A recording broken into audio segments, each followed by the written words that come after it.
Hello दोस्तों, मैं ममता शर्मा अपने YouTube channel learning with Mamta Sharma में आप लोगों का स्वागत करती हूँ। आई होप सब आप अपने घर पे कुशल मंगल होंगे। और जो बच्चे मेरे साथ हिंदी की तैयारी कर रहे हैं भाई सीईटी के लिए या फिर अपना एचटेट के लिए, और जिन्होंने मेरे चैनल को सब्सक्राइब कर रखा उनको बहुत बहुत धन्यवाद। और जिन लोगों ने अगर मेरी वीडियो आप लोगों को अच्छी लगती है तो प्लीज़ मेरे चैनल को आप शेयर कीजिए ताकि सभी बच्चों तक ये मेरी वीडियो जो है पहुंच पाए। और जो भी मेरी वीडियो देखता है वही कमेंट ज़रूर करा करें, क्योंकि कमेंट करने से क्या होता है, देखो मुझे कुछ मिलता तो है नहीं, बाकी ये है मेरा जो मोटिवेशन है वो बढ़ जाता है। अच्छा, मेरा मन करता है कि हाँ मेरी जो वीडियो है उनको अप्रिसिएट किया जा रहा है, तो इस चक्कर में क्या होता है जो एक अलग सी एनर्जी आ जाती है वही अंदर जो, तो उसी के हिसाब से फिर क्या है वीडियो बहुत अच्छी बनती है। तो आज हमारी जो हिंदी वर्णमाला का जो हमारा क्लास थी हिंदी वर्णमाला, वो हमारा जो है कॉन्सेप्ट क्लियर हो गया होगा सभी लोगों का।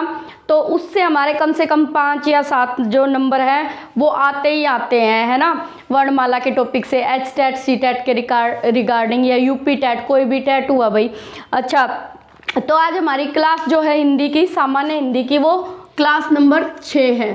ठीक है, आज हम इस एक ही क्लास में मैं शब्द का टॉपिक आपका पूरा करवा दूंगी। शब्द मेन होता क्या है और कैसे कैसे शब्द जो है वो बनते हैं, ये सब बातें। तो सबसे पहले हम अब आओ जाने शब्द की परिभाषा क्या होती है।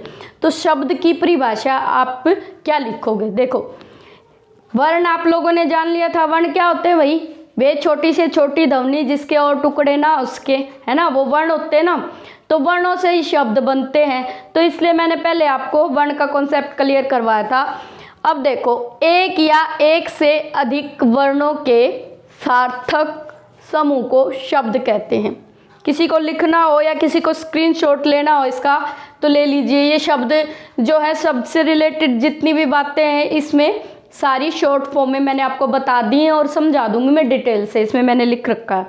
तो नेक्स्ट देखो, शब्द मैंने बता दिया आपको क्या होते हैं शब्द। शब्द क्या होते हैं, एक या एक से अधिक वर्णों के सार्थक समूह को शब्द कहते हैं। यहाँ देखो आप सार्थक लिखा हुआ है। सार्थक मतलब जो किसी बात का कुछ न कुछ अर्थ निकले, है ना। अगर वही देखो, शब्द का निर्माण कब होगा, शब्द का निर्माण तभी माना जाएगा जब उसका कुछ अर्थ निकलता होगा। ऐसे ही आप कुछ भी शब्द नहीं बना सकते, किसी भी वर्ण को 2 वर्णों को जोड़ दिया ऐसे ही कुछ बना लोगे, ऐसा नहीं होता। कैसे, जब उनका सार्थक अर्थ निकलेगा तो ही शब्द कहलाएंगे। अब एक शब्द के बाद आते हैं पद। पद क्या होता है भाई, देखो जब सार्थक शब्द जो ये शब्द बना है वर्णों से, ये किसी वाक्य में प्रयोग किए जाते हैं ना, तो उस वाक्य के ये पद बन जाते हैं भाई। ठीक है, जैसे शब्दों से मिलकर ही वाक्य बनते हैं ना, तो वाक्य की भी क्या परिभाषा है वो मैं आपको आगे करवाऊंगी। वाक्य का जो टॉपिक है अभी हम शब्द से रिलेटेड ही पढ़ लेते हैं, शब्द क्या होते हैं। अच्छा देखो, शब्द आपको पता चल गया, सार्थक वर्णों के समूह को हम शब्द कहते हैं। और फिर आपको पद का भी पता चल गया, जब ये शब्द वाक्य में प्रयोग हो जाते हैं तो वहाँ पर ये पद बन जाते हैं। अब देखो शब्दों का वर्गीकरण, शब्दों का वर्गीकरण कैसे होता है। तो शब्दों का जो वर्गीकरण है भाई 4 तरह से हुआ है। ठीक है, शब्दों का वर्गीकरण 4 प्रकार से किया गया है। नंबर 1 अर्थ के आधार पर, नंबर 2 व्युत्पत्ति, व्युत्पत्ति को आप रचना बोल सकते हो भाई, है ना, व्युत्पत्ति को क्या बोल सकते हैं, रचना, व्युत्पत्ति या रचना के आधार पर। सेकंड है हमारा रचना के आधार पर। अच्छा, तीसरा हमारा उत्पत्ति के आधार पर, उत्पत्ति मतलब उत्पन्न कहाँ से हुए। चौथा हमारा प्रयोग के आधार पर, मतलब प्रयोग कहाँ कहाँ कैसे कैसे किए जाते हैं। तो ये शब्द जानेंगे हम आज। तो आपको शब्द की परिभाषा याद हो गई, फिर इसके बाद मैंने पद की परिभाषा बताई, है ना। फिर इसके बाद मैंने बताया आपको शब्दों को जो है 4 भागों में बांटा गया है। और कौन कौन से हैं वो भाग, सबसे पहले वही अर्थ के आधार पर, है ना। फिर दूसरा व्युत्पत्ति या रचना के आधार पर, तीसरा व्युत्पत्ति के आधार पर और चौथा हमारा प्रयोग के आधार पर। ये यहाँ तक 3 कॉन्सेप्ट आपको क्लियर हो गए होंगे। अब आगे हम चलते हैं भाई, अर्थ के आधार पर कौन कौन से शब्द होते हैं और वो कैसे आते हैं। अर्थ के आधार पर सार्थक और निरर्थक, 2 पार्ट कर दिए भाई। अर्थ के आधार पर अगर आपको क्वेश्चन आ जाए शब्द को अर्थ के आधार पर कितने भागों में बांटा गया है, तो आप क्या बताओगे जी, 2 भागों में बांटा गया मैम, एक सार्थक और एक निरर्थक। अगर आपको क्वेश्चन आ जाए भाई शब्द जो है, शब्दों को कितने आधार पर बांटा गया है, तो आप क्या बताओगे मैडम जी, 4 आधारों पे बांटा गया है। अच्छा, क्वेश्चन कहाँ से पुट आउट होते हैं आपके, आपको क्या करेगा, ये दे देगा अर्थ के आधार पर, व्युत्पत्ति के आधार पर, उत्पत्ति के आधार पर और प्रयोग के आधार की जगह कुछ और लिख देगा, है ना। और वो आपसे पूछ लेगा इनमें से कौन सा जो है शब्दों का प्रकार नहीं है, तो आपको बताना पड़ेगा जो इनसे हटके होगा वो शब्द का प्रकार, शब्दों का जो है आधार हमारा वर्गीकरण का आधार नहीं है। तो अब हम अर्थ के आधार पर, मैंने बता दिया आपको, अर्थ के आधार पर 2 वर्गों में बांटा गया, सार्थक और निरर्थक। सार्थक कौन से शब्द होते हैं भाई, देखो इनकी कोई डेफिनेशन इतनी बड़ी नहीं है, अगर आपको लिखनी हो तो लिख लो। वे शब्द जो किसी निश्चित अर्थ, वे शब्द जिनसे किसी निश्चित अर्थ का बोध हो, वे हमारे सार्थक शब्द कहलाते हैं। तो सार्थक से आप क्या समझे भाई, सार्थक शब्द कौन से होते हैं, सार्थक शब्द वे शब्द होते हैं जिनसे हमें किसी निश्चित अर्थ का बोध हो, तो वे सार्थक हो गए। सार्थक मतलब अर्थ के साथ, है ना। निरर्थक मतलब जिनका कोई अर्थ ना हो, है ना। कितनी आसान है डेफिनेशन, कितना आसान है इनको समझना। सार्थक मतलब जिनका अर्थ निकले, निरर्थक मतलब जिनका अर्थ ना निकले। तो आप कहोगे मैम सार्थक निरर्थक क्यों बांटे, जब जिनका अर्थ ही नहीं निकलता वो निरर्थक शब्दों का हम क्या करेंगे, जब जिनका कोई अर्थ ही नहीं निकलता भाई उनका क्या, क्यों इनको यहाँ पे लिखा गया मैम। तो मैं आपको बताती हूँ क्यों लिखा गया है। देखो, निरर्थक की परिभाषा, जिन शब्दों से किसी खास अर्थ का बोध ना हो वो निरर्थक हो जाते हैं। अब देखो उदाहरण से आपको समझ में आएगा, जैसे वाना, वाना मतलब देखो ये कहते हैं ना खाना वाना बना लिया जी। अब खाना तो समझ में आ गया मैडम, खाना बना लिया, तो वाना क्या होता है, वाना हम ऐसे ही प्रयोग कर लेते हैं ना, ये निरर्थक शब्द है पर हम क्या कर रहे हैं, प्रयोग कर रहे हैं, है ना। जैसे चू, चू चू, अच्छा जैसे टर्टर, कहते हैं ना तुम्हारी टर्टर ने मेरा दिमाग खराब कर दिया, है ना। टर्टर यूज हो रहा है पर इसका कोई अर्थ तो नहीं है ना, पर फिर भी हम क्या कर रहे हैं, यूज़ कर रहे हैं, प्रयोग में ला रहे हैं ना। देखो हिंदी की क्लास है तो हमें क्या कोशिश करनी चाहिए भाई, शुद्ध हिंदी में ही हम बातें करें, है ना। पर क्या है हमारा हो जाता है मिक्स, चल रही है हमारी भाषा, सारे वर्ड हमने एक्सेप्ट कर लिए इंग्लिश के भी, है ना। तो चलो कोशिश करेंगे शुद्ध हिंदी में ही बात करने की, ठीक है। अब आप लोगों को सार्थक और निरर्थक समझ में आ गया होगा। सार्थक जिनका कोई अर्थ हो, निरर्थक जिन शब्दों का कोई अर्थ नहीं होता पर फिर भी वो वाक्य में क्या है, प्रयोग हो जाते हैं। तो उदाहरण के द्वारा मैंने आपको बताया, देखो सार्थक शब्द जैसे पुस्तक है ना। पुस्तक का आपको पता चल गया ना कि पुस्तक से आप समझ जाओगे क्या चीज़ के बारे में बात हो रही है, मतलब इसका अर्थ है। अच्छा कलम, या जो ये मेरा मार्कर है, इससे आप समझ जाओगे, है ना, कि ये कलम लिख दिया मैंने तो आप समझ जाओगे कलम क्या चीज़ है ना। तो इनमें इनके जो सार्थक शब्द है ना वो भी कई प्रकार के हैं। जैसे हमारे विलोम अर्थ, जो हमारे विलोम शब्द पढ़ते हैं वे भी सार्थक के अंदर आते हैं भाई। पर्यायवाची, समश्रुति, है ना, समानार्थी, ये सारे जितने भी हमारे शब्द हैं वो किस में आते हैं, सार्थक में आते हैं। और निरर्थक में कुछ नहीं होता, जैसे खाना वाना बना लिया, वही क्या कर रहे हो, है ना, पानी वाणी, पानी के साथ वाणी लगा दिया, खाने के साथ वाणा लगा दिया, चू चू चे चे, ये क्या चाचा लगा रखे, बच्चे शोर कर रहे हो तो क्लास में मैडम बोल नहीं देती क्या चाचा लगा रखे है ना, ऐसे बोल देती है, क्या उनका कोई मतलब है, चाचा का तो कोई मतलब नहीं है, पर अपने अनुसार जो है हम स्थिति के अनुसार क्या है इनके जो है अर्थ निकलाते हैं, ठीक है। यहाँ तक समझ गए होगे भाई। अब नेक्स्ट है हमारा दूसरा आधार, 4 आधारों पे बांटा है ना। दूसरा रचना, रचना या व्युत्पत्ति के आधार पर है, रचना या व्युत्पत्ति के आधार पर हमें हमारा जो शब्दों का वर्गीकरण हुआ है भाई वो 3 तरह से हुआ है, जैसे रूढ़, यौगिक और योग रूढ़। कैसे कैसे हुआ भाई, क्या क्या है हमारे उत्पत्ति या रचना के आधार पर। 3 तरह के हैं भाई, 3 तरह से शब्दों का वर्गीकरण किया गया। पहले रूढ़ शब्द, दूसरे हमारे यौगिक शब्द और तीसरे हमारे योग रूढ़ शब्द। अब ये क्या क्या होते हैं ये मैं आपको अभी आगे समझाऊंगी। देखो इसमें मैंने परिभाषा लिखने की कोई ज़रूरत नहीं समझी क्योंकि बहुत ही आसान टॉपिक है, तो इस पर ज़्यादा टाइम लगाने की तो भाई ज़रूरत ही नहीं है, तो एक ही क्लास में ये मैं आपका करवा दूंगी। बस इसमें तत्सम और तद्भव शब्दों का आपको ज्ञान होना चाहिए, वो भी मैं आपको आगे बताऊंगी क्या कैसे करना है। तो रूढ़ शब्द क्या होते हैं, जैसे देखो रूढ़ शब्द घोड़ा। रूढ़ का मतलब ये है अगर हम किसी शब्द के अगर हम टुकड़े कर दें, ठीक है। रूढ़ शब्द कौन से होते हैं, वे शब्द अगर उनका खंडन किया जाए तो उनका कोई अर्थ नहीं निकलता, ठीक है। कैसे, अब देखो घोड़ा है घोड़ा है। अब घोड़े को मैं गो को अलग कर दूं, कैसे कहोगे मैडम, कैसे, घो प्लस अड़ा, ऐसे ही बना है ना ये। तो क्या अड़ा का कोई अलग अर्थ है, क्या घो का कोई अलग अर्थ है, नहीं ना।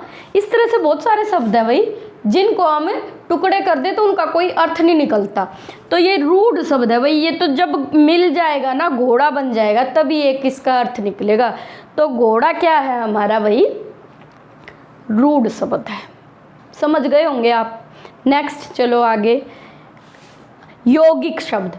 यौगिक से आप क्या समझते हो, यौगिक का मतलब क्या, मतलब योग है ना, मतलब 2 या 2 से अधिक शब्दों का, 2 या 2 से अधिक शब्द भी मिलकर जब सार्थक शब्द बन जाए तो वो क्या कहलाते हैं भाई हमारे, वो हमारे यौगिक कहलाते हैं। वो कैसे, अब देखो घोड़े से ही घुड़सवार बन गया है ना। एक तो गुड़ से मतलब घोड़ा, और घोड़े पर जो सवार होता है यानी घोड़े पे जो सवार है घुड़सवार। अब देखो ये जो मिलकर इन्होंने जो अर्थ दिया है, एक नया अर्थ बन गया ना। घुड़सवार से आप क्या समझोगे, जो घोड़े पर बैठा हुआ है या घोड़े की जो सवारी करता है वो घुड़सवार कहलाता है, ठीक है। ये हमारे क्या हो गए, यौगिक हो गए। जैसे विद्या जमा आलय, विद्यालय, मतलब अगर हम इनका खंडन कर देना तो दोनों का अलग अलग अर्थ है। देखो घोड़े का अलग अर्थ है, सवार का अलग अर्थ है। विद्या जमा आलय, विद्या का अलग अर्थ है, आलय का मतलब होता है घर या रहने का स्थान है ना, आलय का अलग है। इसी तरह पुस्तकालय, पुस्तक जमा आलय, ऐसे जो शब्द जिनके दोनों के अगर खंडन कर दे तो दोनों का अपने आप में एक सार्थक अर्थ निकलता हो, मतलब जिसका कोई ना कोई अर्थ निकलता हो, तो वो क्या कहलाते हैं हमारे यौगिक। जो 2 सार्थक शब्दों को मिलकर जो बनते हैं वो यौगिक होते हैं। अब योग रूढ़ के पास चलेंगे भाई। योग रूढ़ में क्या होएगा, तो योग रूढ़ मतलब जोड़ना किसका, रूढ़ के साथ है ना। मतलब रूढ़ से आप क्या समझते हो, रूढ़ का मतलब जिसके टुकड़े कर दें तो उसका कोई अर्थ अलग ही निकल जाए।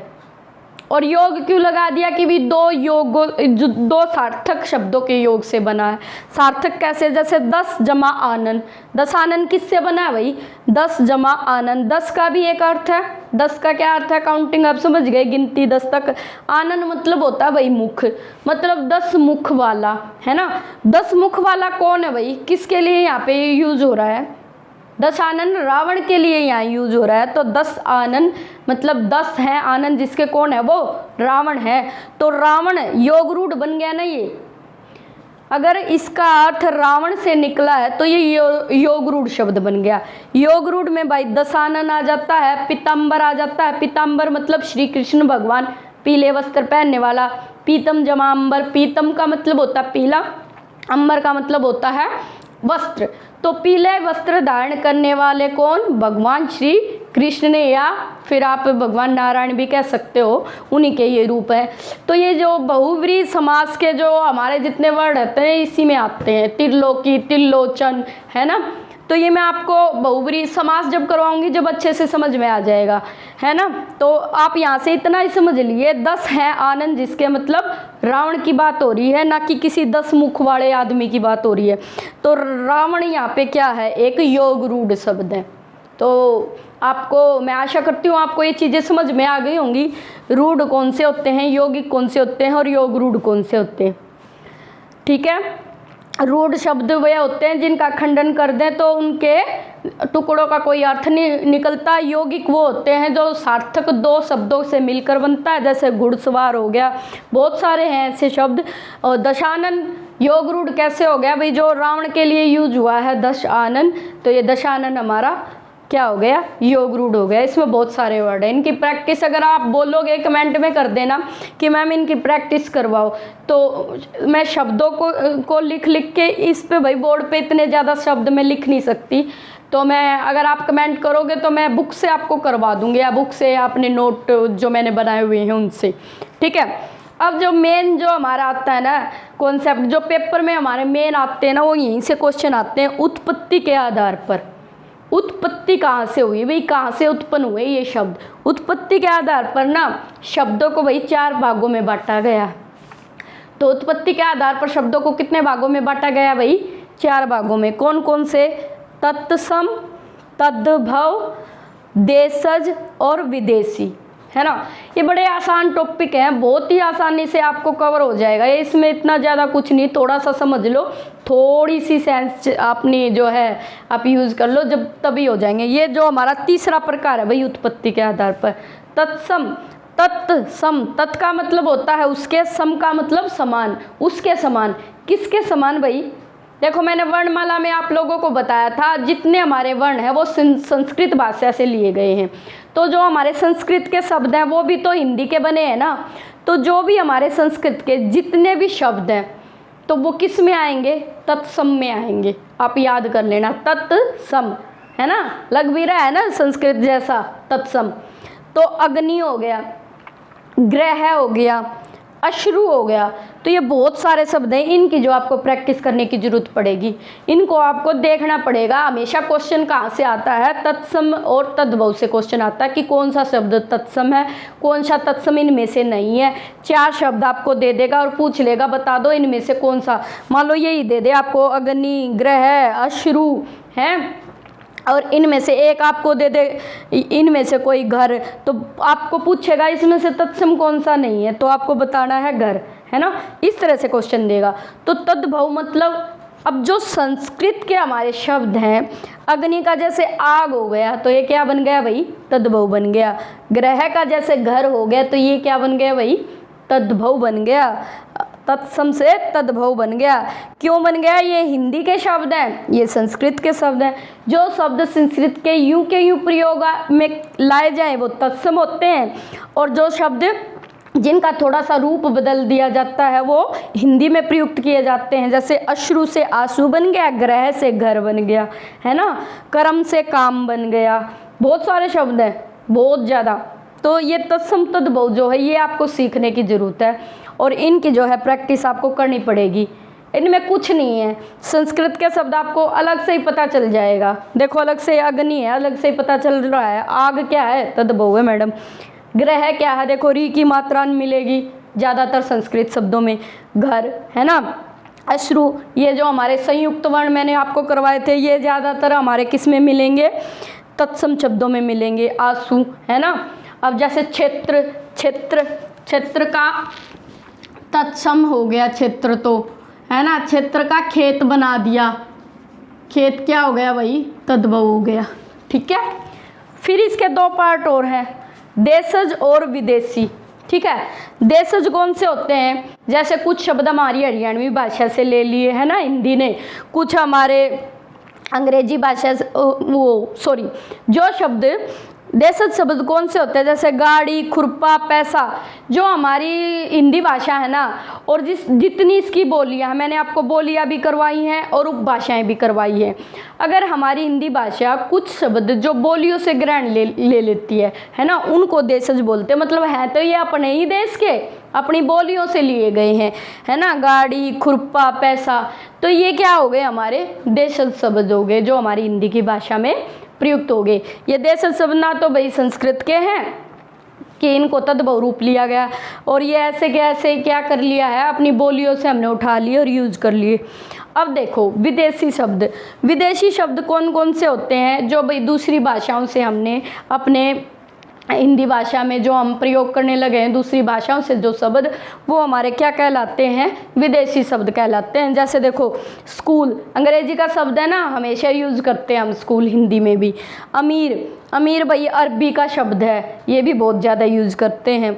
अच्छा जमीन, जमीन देखो इसमें ये यहाँ पे ज़मीन ऐसे बोला जाएगा, ये ज़मीन, तो ये फारसी शब्द है। तो इस तरह से बहुत सारे शब्द जो हैं हमारे अलग अलग भाषाओं से भी बहुत सारे शब्द आए हैं। जैसे सब इंस्पेक्टर है ना, सब लगा दिया, बहुत सारे हैं। तो इनके अगर आप कहोगे ना तो आप कमेंट में लिख देना कि मैम हमें इन शब्दों की प्रैक्टिस भी करवा दो, तो मैं आपको एक दिन बुक से करवा दूंगी सारे शब्दों की प्रैक्टिस, ठीक है। अब एक हमारा और प्रकार रह गया, ये मेन टॉपिक हमारा तत्सम तद्भव वाला है, यहाँ पे सीख लेना आप, है ना। क्वेश्चन यहीं से बनता है ज़्यादातर, तत्सम है या तद्भव है ये शब्द दे देगा। फिर प्रयोग के आधार पर, प्रयोग के आधार पर मतलब प्रयोग कर रहे हैं हम वाक्यों में शब्दों का, तो उसके आधार पर भी इसका वर्गीकरण कर दिया दो तरह से। कौन कौन सा, विकारी और अविकारी। अब विकारी शब्द कौन से होते हैं, विकारी वे शब्द होते हैं जिनमें संज्ञा, सर्वनाम, विशेषण या क्रिया के आधार पर हम विकार उत्पन्न कर दें, हैं, जिसमें मतलब परिवर्तन लाया जा सके, जो शब्द परिवर्तित हो सके। जैसे कहोगे मैम कैसे समझाओ, उदाहरण देकर समझाऊंगी। जैसे देखो लड़का है, लड़का है ना, उसमें ई की मात्रा अगर लड़का से लड़की में बनाऊं, वो बन गया ना। लड़का एक क्या है, संज्ञा है ना, संज्ञा जातिवाचक, और इसकी लड़की बना दूं मैं, है ना, तो इसमें विकार हो जाएगा ना, लड़के से लड़की का, बेटे से बेटी का, इस तरह से इनमें विकार उत्पन्न हो सकता है, ठीक है। तो ये विकारी हो गए। इनमें जो संज्ञा, सर्वनाम, विशेषण इनके आधार पर परिवर्तन होता है, तो ये क्या हो जाते हैं हमारे ये शब्द हो जाते हैं विकारी। और अविकारी शब्द कौन से होते हैं, अविकारी वे शब्द होते हैं जिनमें परिवर्तन नहीं होता।